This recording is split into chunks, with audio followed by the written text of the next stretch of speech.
Muchas gracias, Amaury, por la entrevista para Sports Illustrated. Te quería preguntar, este nuevo perfil de jóvenes mexicanos, empresarios, que estás vinculados, pues tú con varios, ¿cómo te defines en ese sentido tú, como en esta nueva camada, y que puedes decirme una descripción tuya en ese sentido de la parte de OmniLife, la parte de Chivas, y aparte de esta situación de también apoyar a otros empresarios, ¿no? Bueno, yo te diría quizá que sí creo y firmemente que mi generación, digamos, si entramos en el espectro de las definiciones en los millennials, creo que somos una generación que está más caracterizada por el trabajo en colaboración, el trabajo en equipo. Creo que venimos de un México que quizá, si pienso yo por ejemplo en la época de mi jefe, de un México que quizá era más de salir adelante solo, ¿no? De estos grandes personajes que crearon cosas increíbles, como yo tengo el ejemplo de mi padre, salir adelante, como dicen en inglés, self-made, ¿no? Y creo que eso ya ha cambiado exponencialmente y todavía pienso que va a cambiar un poco más. Yo crecí en una escuela en donde sí digamos que me inculcaron los valores de igualdad, de trabajar en equipo, de compartir la información, de escenarios donde haya ganar-ganar. O sea, que los países más avanzados y los proyectos más exitosos son aquellos que encuentran modelos en donde todo el mundo pueda beneficiarse, ¿no? Y no tanto el que avanza, de cómo empujar al de al lado para meterme yo en la cola. O sea, sí creo que venimos modificando nuestro comportamiento como país y yo me siento parte intrínseca de ese cambio. Por lo menos en mi sentir de responsabilidad, siento que yo tengo mucho que contribuir a eso, ¿no? Entonces me gusta mucho pensar que, por ejemplo, en Chivas y en OmniLife, la organización es más horizontal que vertical, en donde todo el mundo cuenta, donde no importa en dónde estés en el organigrama organizacional o jerárquico, por así decirlo, corporativo, cada persona es importante, ¿no? Porque el conjunto de todas las personas hace que los proyectos o las empresas o las instituciones sean exitosas, ¿no? Entonces, soy creyente no solamente en las empresas, en el mundo, que sí tenemos que migrar a modelos más democráticos, más horizontales, más de trabajo en equipo. Por ejemplo, a mí el tema de compartir información es muy importante. O sea, yo pienso, por ejemplo, y hacemos mucho esto en Chivas, que entre más podamos compartir información mientras no perjudique en algún sentido, como alguna información confidencial que no sea, digamos, apropiado compartir, pero todo lo demás compartirlo, porque si tú compartes información, entonces todo el mundo crecemos, y si todo el mundo crecemos, nos va mejor a todos. Digamos que para mí esa es una forma de definirme en lo que hago, y me gusta pensar que también soy una persona que está consciente no solamente de la parte humana, sino también del planeta. Sí creo que también el modelo en donde ya solamente extraemos de la naturaleza lo que queremos y no regresamos nada, creo que ya tiene que cambiar, ¿no? Y eso es para el futuro de la humanidad. Entonces, en todo lo que hago, me gusta pensar que siempre tengo que encontrar el factor sostenible, el factor de regresar al planeta, de invertir en el futuro, de que todo lo que se comunica en Chivas, por ejemplo, también creo que es una persona que le da mucha importancia a la comunicación, a la responsabilidad de la comunicación. Somos una institución que apoya al talento mexicano, y creo que hoy en día, en un mundo globalizado, en un mundo en donde hay demasiada información y mucha de esa información es confusa para las nuevas generaciones, tenemos que ser un ejemplo de comunicación congruente, de decir la verdad, de no engañar a la gente, de seguir fomentando valores que ayuden al crecimiento del país, al sentido de pertenencia. Con esto que escucho de tu descripción, ¿qué tanto fue tu papá? Porque tu papá, al final, todo esto que me estás comentando, mucho de innovación, en su momento no se le entendía, se le criticaba. Te escucho a ti, estás en un modelo también que de innovación, de pensamiento distinto, de reeducar también en muchos aspectos, ¿no? Bueno, afortunadamente yo creo que también el bagaje que tenemos de de lo que hizo mi padre en su legado, digamos, de toda su vida, pues ayuda muchísimo a demostrar que pues somos una institución, una empresa que innova y que lo ha hecho con mucho éxito en el pasado, ¿no? Entonces eso siempre te da un respaldo, como un poquito ahí el voto de confianza o el voto de fe de lo que hacemos, ¿no? Yo veo innovación porque podemos hablar como de la innovación de las empresas y todo como un tema, digamos, como también creo que se sobreutiliza un poco la palabra innovación, ¿no? Porque ¿qué significa realmente innovar? Y todos se dicen innovadores, pero yo creo que innovar es mayormente ser valientes. O sea, es como atreverte a hacer cosas que a lo mejor nadie está haciendo y que no hay una certeza de que vaya a funcionar. Porque mayormente la gente se va por lo que conoce y lo que ya sabe que ya funciona. Por eso son, creo, pocos los verdaderos innovadores, ¿no? Y por lo tanto, ser innovador es difícil realmente. No es nada más traer una nueva herramienta tecnológica al club o una empresa o compré un software o no. Creo que tiene que ver más como con una cultura de estar constantemente viendo cómo ser mejores y cómo a veces traer lo mejor que hay en otro lado del mundo o desarrollar tú mismo algo que no existe allá afuera y que podría venir a mejorar algo, ¿no? En general. Y a mí me parece que eso es innovación, ¿no? Entonces, para eso hay que ser muy atrevidos, pero además hay que meterle mucha energía porque tienes que convencer incluso hasta la gente internamente, ¿no? Porque tú pensarías que la resistencia viene desde afuera, pero en realidad la resistencia puede venir desde adentro de las organizaciones, ¿no? Falta de creencia, falta de ganas. Mucha gente simplemente no quiere hacer más de lo que le toca. Entonces, innovar también te hace salirte de tu zona de confort, te hace rascarte la cabeza, te hace a lo mejor desarrollar algo que no necesariamente sabes si va a funcionar o no. Y creo que ese es el reto de ser innovadores.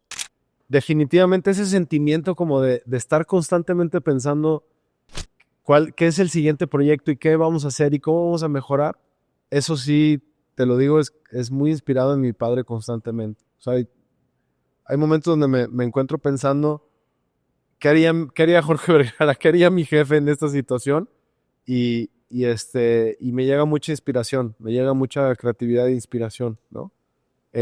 Yo te diría así como algo muy puntual y muy concreto, definitivamente es el proyecto de la Nación Chivas, ¿no? Que es la ciudad deportiva que haremos aquí en el Estadio del Futuro para el equipo, ¿no?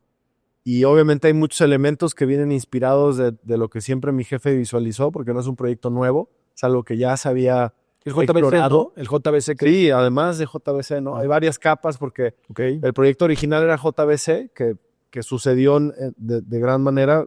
Mi jefe reunió a más de 10 arquitectos Pritzkers en el momento y hoy en día eminencias de la arquitectura que desafortunadamente no pudo concluir el proyecto, pero digamos que la influencia y la pura el concepto del proyecto fue muy importante para la ciudad. Le puedes preguntar a cualquier estudiante de arquitectura de Guadalajara sobre JBC y te van a decir que en su carrera hablaron de ese proyecto como un tema formativo de arquitectura, ¿no? O sea, fue así de influyente el puro proyecto, ¿no?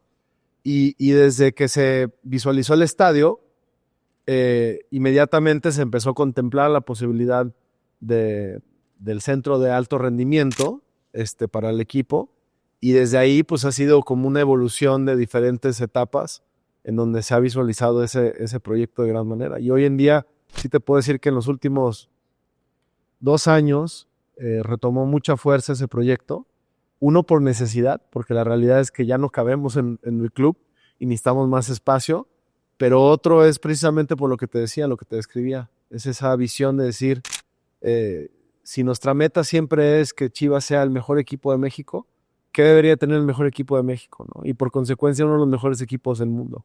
Pues tener las mejores instalaciones, tener las mejores herramientas de trabajo, el mejor plantel, el mejor club, por así decirlo. Y sabemos que los clubes más exitosos del mundo pues tienen estas instalaciones de la cual Chivas se merece y pues es lo que estamos lo que estamos proyectando. Esto que me dices, ¿cómo me lo puedes describir? Porque bien me lo mencionas, lo tienes claro tú, pero si lo tienes que decir a la afición o a otras personas, ¿cómo lo describirías? Porque tu papá lo tenía de repente hasta en mensajes, ¿no? Me acuerdo del periódico de repente con cositas así, ¿no? Que al final es otra visión. Tú tienes esta. ¿Cómo la describirías en tu visión? De entrada te diría, para mí, indudablemente, y podríamos estar aquí horas debatiéndolo, para mí Chivas es el equipo más querido de México. Y amar a Chivas es como amar a México, ¿no? Y creo que ese es un sentimiento muy poderoso que ningún otro equipo en México lo tiene. Y eso, repito, eso conlleva una gran responsabilidad también.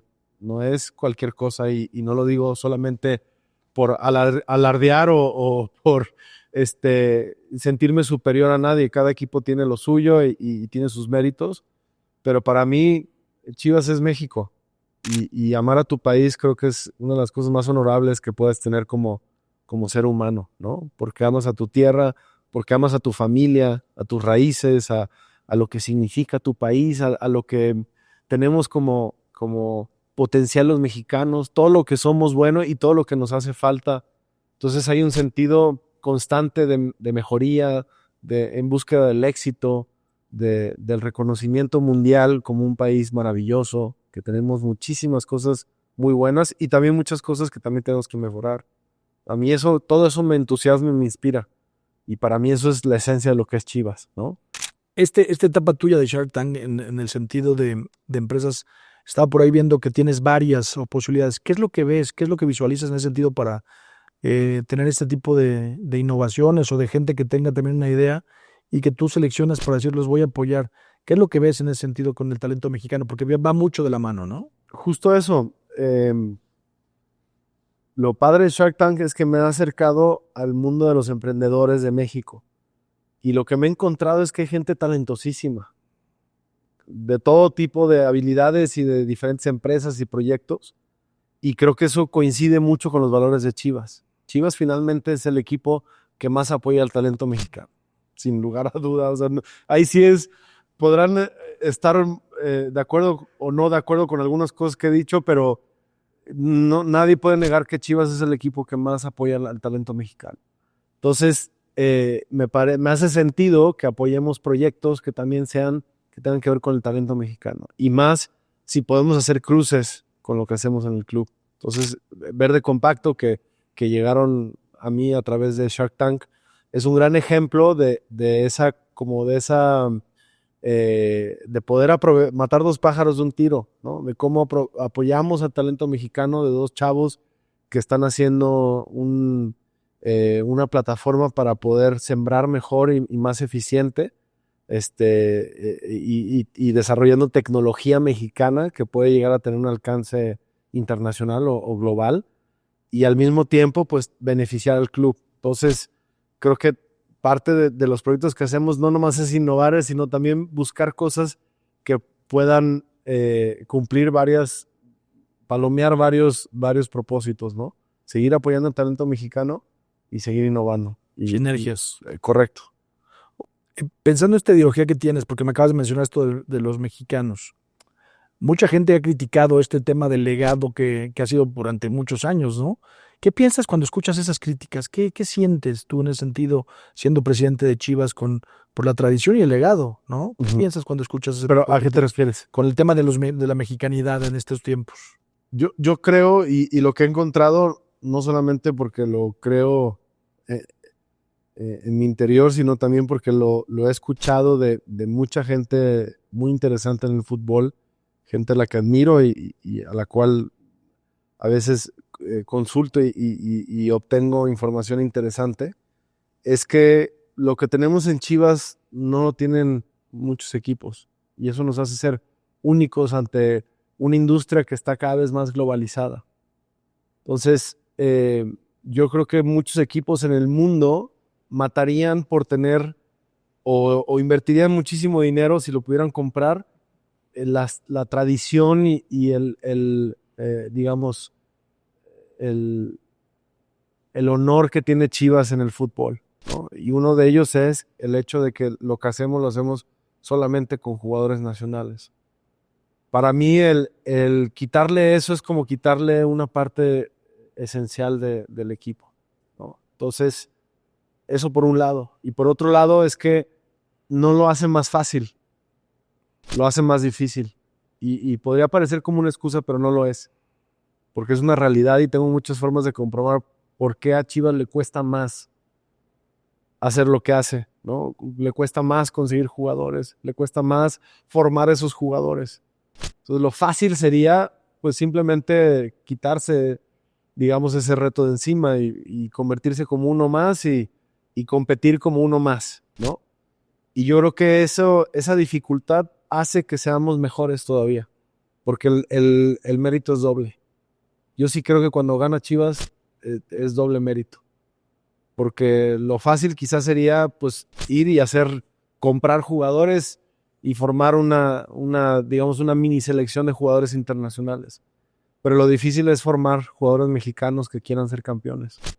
Lo difícil es apoyar a los jugadores a pesar de sus circunstancias y de a lo mejor la oportunidad que están buscando de transformar su vida por su pasado o por sus circunstancias familiares. Lo difícil es creer en los mexicanos cuando a lo mejor nadie cree que podemos ser exitosos, que necesitamos de extranjeros para entonces ser exitosos. Entonces yo por todas esas razones pienso que lo que tenemos en Chivas nos hace ser doble ganadores y por eso y nos hace mantenernos siempre en la búsqueda de ser mejores porque es más difícil. Entonces, o como dicen por ahí coloquialmente, pues la burra anda con carga y pues tenemos una carga muy grande, pero eso nos hace ser mejores porque además lo hacemos con mucho honor y con mucho orgullo. Y eso, y no por intereses ni por satisfacer a nadie más que a los que realmente aman el equipo y saben lo importante que es que Chivas siga apoyando el talento mexicano. Y yo te diría que hoy en día, todavía con mucho más razón. O sea, cuando la gente me pregunta o pienso que las críticas dicen que hoy en día debería ser el momento en donde más nos deberíamos de cuestionar esto, yo digo que es todo lo contrario. Que hoy en día, justo hoy en día, se requiere todavía mucho más que Chivas siga apoyando al talento mexicano. Entiendo cuando me dices que es más difícil de repente tener jugadores mexicanos ya hechos porque se los venden más caros. Es un tema que han comentado muchas veces. El tema del talento en cantera, ¿por qué es más difícil en ese sentido, Mauri? Mira, esto que acabas de decir, no es porque nos lo vendan más caros, Okay. que eso sí pasa también, Sí. ¿no? A veces hasta, bueno, he escuchado locuras. A veces uso el número, el doble, el triple, el cuádruple, o sea, hay veces que nos lo venden 10 veces más caro de lo que realmente vale en el mercado, para que te des una idea, ¿no? Entonces, o sea, es absurdo, ¿no? Pero no es por eso, no es por eso porque se dificulta, o no solamente por eso, sino porque la realidad es que cada vez hay menos jugadores mexicanos profesionales. El hecho de que los demás equipos cada vez tengan más extranjeros es que le están quitando espacios a los jugadores nacionales. Por lo tanto, y esto lo puedes comprobar, es que cada vez hay menos jugadores profesionales mexicanos. Y todavía hay menos exportaciones de jugadores mexicanos, ¿no? O sea, digamos, si se reduce el tamaño de jugadores profesionales, pues eso te va a reducir las probabilidades de que también jugadores puedan exportarse a otros países, ¿no? Aunque afortunadamente pues lo seguimos haciendo, pero yo creo que a veces hay que vernos con la realidad, por ejemplo, que Estados Unidos, a pesar de que en el concepto de la industria pensamos que no es una potencia como la que nosotros somos, Estados Unidos en los últimos años ha exportado más de 180 jugadores a Europa, ¿no? Y en prácticamente todos los equipos de élite estás viendo ya cada vez más jugadores americanos ahí. ¿Por qué Estados Unidos sí y nosotros no? Que tenemos todo esto, ¿no? Y que además somos un país gigantesco, futbolero, yo creo que tiene que ver con la formación, ¿no? Y obviamente también con los objetivos de los proyectos deportivos a nivel nacional. Entonces, eso es por un lado, ¿no? ¿Y por qué es más difícil formar? Porque simplemente formar toma más tiempo, ¿no? Porque inculcarle o formar a un jugador el amor por la camiseta es más difícil siempre, porque requiere de compromiso, requiere de responsabilidad, requiere de creer en los jugadores, requiere de muchas cosas alrededor de formar un jugador para que pueda convertirse en un jugador, digamos, relevante o protagonista de su equipo, ¿no? Entonces, eso siempre es más fácil de hacerlo que simplemente traer un jugador que necesitas en una posición y listo, ¿no? Tardas más, tienes que llevarlo desde que es niño, convertirse en adolescente, consolidarse como profesional, debutar, mantenerse como profesional una vez debutado, seguirse formando y que su proceso de maduración en el fútbol sea pues lo más rápido posible para que destaque lo más joven. Yo creo que tenemos un gran paradigma, por ejemplo, que el jugador mexicano tarda muchos años en madurar. Y yo creo que es un paradigma. Debemos entonces lograr que cada vez sean más jóvenes los jugadores que se consolidan.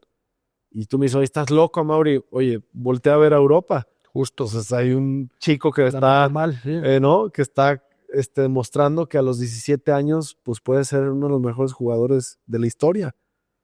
Y yo creo que es un tema de creencia, es un tema de formación, es un tema de que digamos, claro que los jóvenes mexicanos lo pueden lograr, pero algo nos está faltando para que entonces necesiten cumplir 28 años. Por ejemplo, en el fútbol mexicano se dice que un jugador mexicano madura a los 28 años. O sea, estamos hablando de 10 años después de lo que estamos viendo en otras ligas de fútbol, ¿no? Te lo digo porque me acuerdo tu papá trajo a Johan Cruyff con esta mentalidad, Holanda, quizá tropicalizar un poco acá.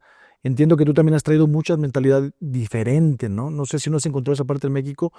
Una cosa es que tengamos la tradición de tener solamente jugadores mexicanos, pero otra cosa es que estamos en busca de lo mejor del mundo y somos un club multinacional en ese sentido. O sea, hay gente de todo el mundo trabajando. Tenemos gente de Japón, ha habido gente de África, tenemos mucho europeo trabajando en el club, obviamente latinos, digamos, americanos,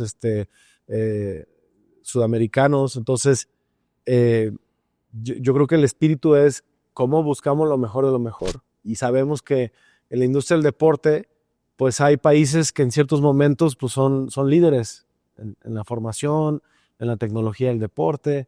Y mucho de lo que yo he tratado es encontrar dónde están esos nichos digamos, de éxito en diferentes ramas, porque quizá lo más visible pues es el entrenador, porque pues es lo más relevante, pero te puedo decir que hemos traído gente para las ciencias del deporte, en la parte médica, los kinesiólogos, los estudios científicos que se han hecho, obviamente en la femenil, también somos una liga joven en la femenil, y pensar que ya sabemos todo de lo femenil pues sería muy arrogantes, ¿no? Entonces hay otras ligas que llevan mucho más años, hay otros profesionales que nos llevan mucha ventaja y creo que hacernos de esa experiencia pues es inteligente. Entonces, digamos que la tradición de ser mexicanos no es una limitante, al contrario, es una razón de ser, pero al mismo tiempo también no nos limitan las capacidades que podemos tener para tener un alcance de cualquier talento del mundo. Y déjame decirte, y esto sí, quizá es un poco presumir, es que a donde va Chivas siempre, digamos que tenemos acceso y alcance prácticamente a cualquier persona en el mundo del fútbol. O sea, a Chivas siempre nos reciben, siempre saben quién es Chivas en todo el mundo.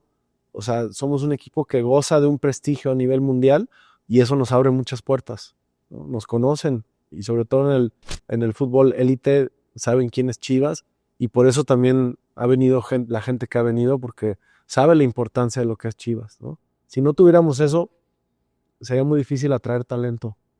Yo tengo que preguntarte esto y que quizás sea doloroso y perdóname, pero ver al rival en ese sentido, ¿cómo te hace sentir a ti?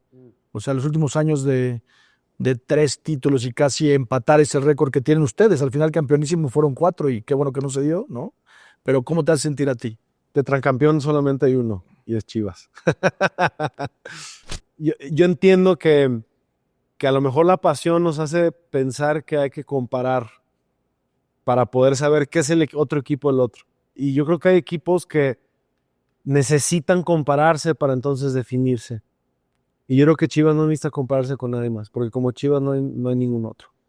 Y hay tengo muchas formas de comprobarlo, pero lo que evoca Chivas, lo que el verdadero aficionado de Chivas siente, y por las razones por qué le va a Chivas, porque su papá le iba a Chivas, porque su abuelo le iba a Chivas, porque de niño le pusieron esa camisa y lo que se siente cuando amas a Chivas no se compara con ningún otro equipo mexicano, sin importar los campeonatos que tenga. ¿Por qué últimamente argentinos como técnicos? Te lo pregunto en el sentido... Realmente no es un tema de preferencia de nacionalidad. No es coincide. También puedes decir, oye, ¿por qué españoles? Sí, bueno, o ¿por qué serbios? ¿No? Sí, sí. No más que, pues obviamente, cuando llega un entrenador nuevo y se habla de su perfil, pues se resaltan algunas cosas y se podía parecer que hay una preferencia. En realidad, lo que buscamos en un entrenador es su perfil como persona y obviamente como entrenador. Y ha coincidido que pues hemos tenido últimamente, pues, ni siquiera tantos, pero bueno, últimamente un par de entrenadores argentinos. Pero bueno, también hemos tenido entrenadores mexicanos y somos de los pocos que realmente ha confiado en el talento joven de entrenador mexicano. ¿Eres fanático de Chivas de toda la vida? ¿Tu primer recuerdo es de fanático de Chivas? ¿O también el cine en el sentido? ¿Tú cómo visualizas esos dos mundos en tu vida? Porque siempre se ha manifestado que el cine ha sido una de tus principales razones. Ya me lo dejaste claro en el principio de esta entrevista que también Chivas es una de tus pasiones. Pero ¿cómo lo podrías describir esos dos mundos paralelos en tu vida? Sí, fíjate, me da mucha risa porque una de las, creo que las preguntas más absurdas que siento que a veces me cuestionan, no tú, no la que me estás haciendo tú, pero en general es, oye, ¿y si le vas a las Chivas? Y digo, es que es increíble. Ahí es cuando me doy cuenta que sí, también, no sé, hay como mucha ignorancia o como mucho malentendidos que no sé por qué se dan, ¿no? Pero el caso es que me parecería como muy absurdo que el presidente y dueño de las Chivas no le vaya a las Chivas. O sea, eso me parece como algo irreal que de verdad la mayoría de las veces me da risa, ¿no? A veces sí digo, es que no manches. Pero bueno, por supuesto que le voy a las Chivas. Es más, te voy a decir desde cuándo le voy a las Chivas, que fue muchísimo antes de que mi padre comprara el equipo. Mi abuelo es migrante vasco que vino a este país con una mano por detrás y una mano por delante. De verdad, mis abuelos los admiro porque vinieron a este país y empezaron desde cero de nuevo.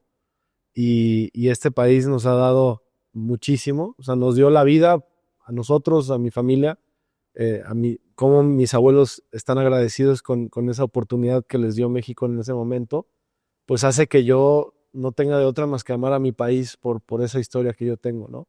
Y cuando mi abuelo llegó hace muchos años a México, pues obviamente tenía nostalgia de su país, de su equipo, que era el Atleti de Bilbao. Y obviamente en aquella época pues no se podía ver el fútbol español como hoy se ve, ¿no? Hoy prende la tele y ya estás viendo la Champions o la Liga Española, lo que tú quieras, ¿no? O puedes seguir a tu equipo. Entonces mi abuelo pues tuvo que encontrar un equipo nuevo, un equipo de sus amores nuevo, y cuando se enteró de Chivas, que había un equipo que solamente jugaba con mexicanos y que además tenía los mismos colores que el Atleti, ahí se casó con Chivas. Dijo, este va a ser mi equipo en México. Y bueno, mi abuelo yo te diría que es el Chivas que más admiro, porque era un apasionado del fútbol. Yo te cuento que mis abuelos vivían en Ocotlán, Jalisco, que es un lugar muy chiva de Jalisco. Es una de las ciudades más chivas, pegado a Guadalajara. Y cuando Chivas jugaba a las 12, yo iba a visitar a mi abuelo a su casa y me sentaba a ver el fútbol con él, porque después de que terminara de jugar fútbol, se ponía a jugar conmigo. Entonces, para mí, jugar con él era esperarlo a que terminara de ver su fútbol. Y así empecé a ver a Chivas, sentado con mi abuelo en un sillón los domingos a las 12 del día, él y yo sentados en silencio, viendo el partido, concentrados viendo el partido, ¿no?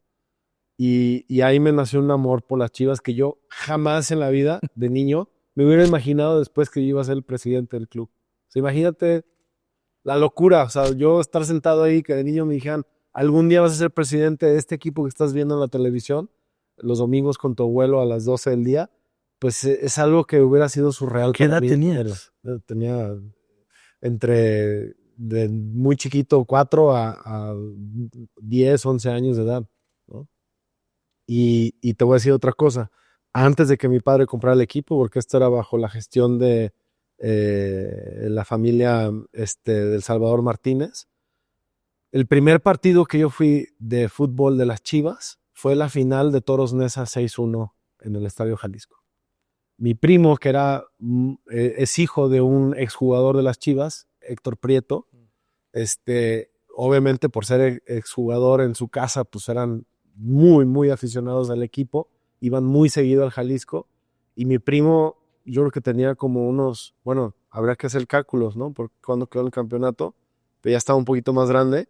Mi primo cumplía años, y de cumpleaños pidió invitar a sus primos a la final, que le compraban boletos para poder ir a ver a la final de Chivas. Y entre esos primos invitados fui yo. Y entonces el primer partido que yo vi de Chivas en vivo en el estadio fue Toros Neza 6-1. Imagínate la impresión que me causó.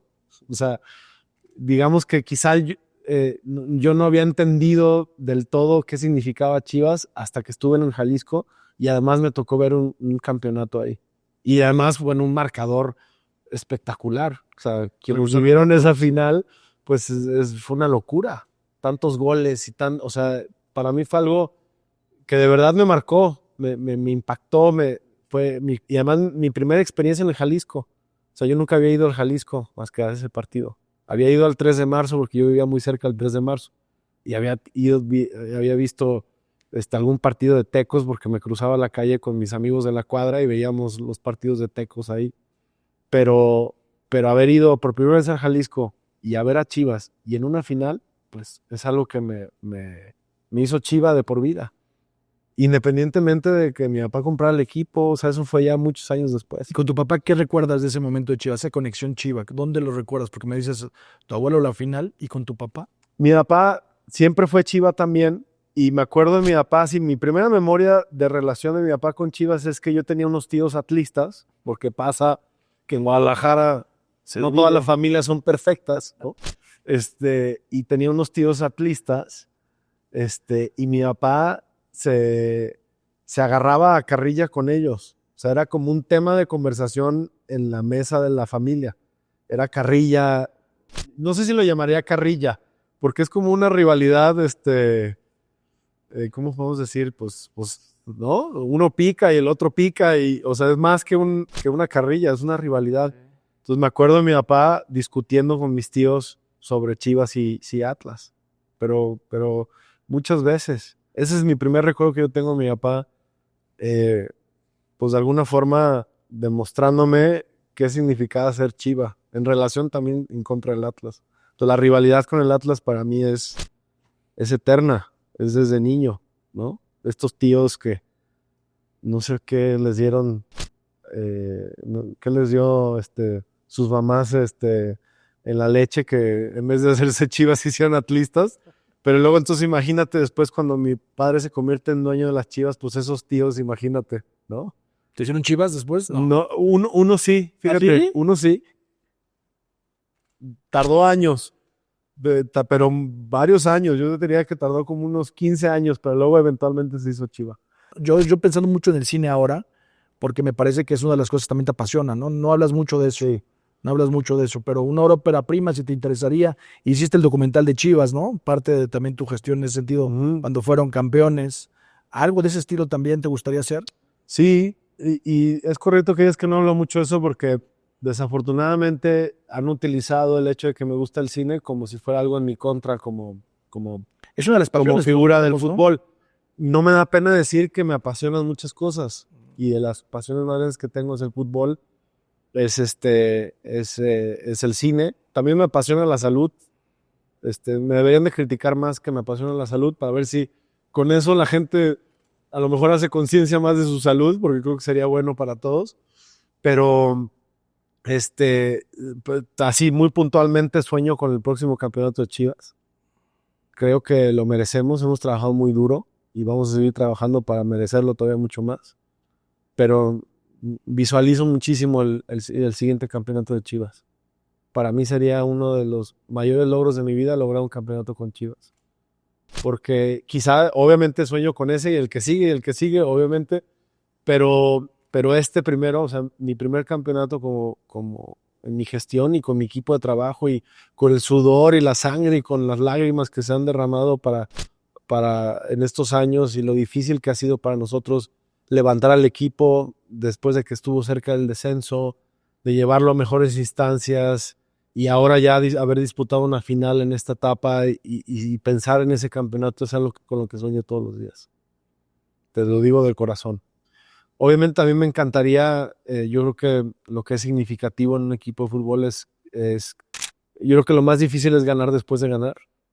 Entonces, una vez que ganas un campeonato, pues tienes que ponerte una meta más grande todavía y es ganar un siguiente campeonato y un siguiente. Y para mí, ser parte de un campeonísimo, pues es un sueño muy difícil de lograr, pero es algo que también me motiva y me apasiona. Imaginarme un nuevo campeonísimo de Chivas, ¿no? Porque sé lo que significó el campeonísimo de Chivas en su momento para Chivas y lo que sigue implicando para la tradición del equipo más querido de México. Y si podemos volver a lograrlo, pues obviamente es como asegurar otros 100 años más de éxito para Chivas. Entonces, siempre se dice que si Chivas está bien, la selección está bien, ¿no? Y estoy de acuerdo. Y también es uno de los objetivos, ser base de la selección. Porque estadísticamente hemos visto que cuando le ha ido bien la selección, ha tenido una base Chiva, ¿no? Entonces, y eso también creo que cada vez es más difícil, pero también es algo que nos motiva. Porque es un marcador, es una señal de que algo estamos haciendo bien si logramos que la base de la selección sea Chiva, ¿no? Y bueno, y tengo otros proyectos personales que a mí son muy importantes para mí porque me dan gasolina a mi espíritu de las cosas que me apasionan. El cine es algo que me apasiona y curiosamente mi conocimiento de cine, aunque repito, lo han utilizado como para criticarme, me ha servido muchísimo para cerrar los nuevos acuerdos, para hacer Chivas TV, para cerrar el nuevo acuerdo con Amazon. O sea, mi conocimiento en la industria de la comunicación y de la producción me ha servido muchísimo, pero de sobremanera. Creo que me puedo sentir muy orgulloso que gracias a mis conocimientos pues puedo sostener conversaciones con de la gente más relevante en términos de televisión y obviamente de la industria del entretenimiento. Y eso me ha ayudado muchísimo en Chivas. Y además yo creo que está más relacionado de lo que a veces pensamos. Creo que el cine te puede dar una gran herramienta para transmitir historias de éxito. Y la película que hicimos de Chivas, ese era el propósito. Poder transmitir, aparte de documentar el campeonato, porque obviamente que es parte de la película, pero más allá de solamente documentar el campeonato, porque muchas películas de campeonato se hacen.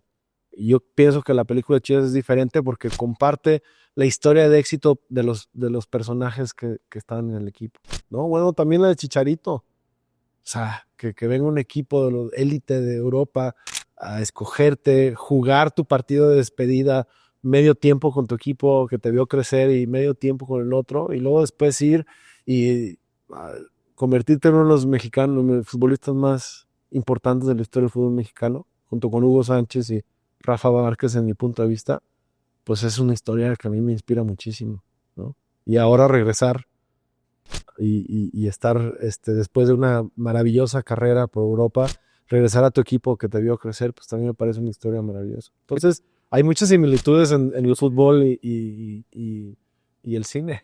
Yo sé, ¿no? Por eso el fútbol es como, la vida de fútbol es como una vida de película.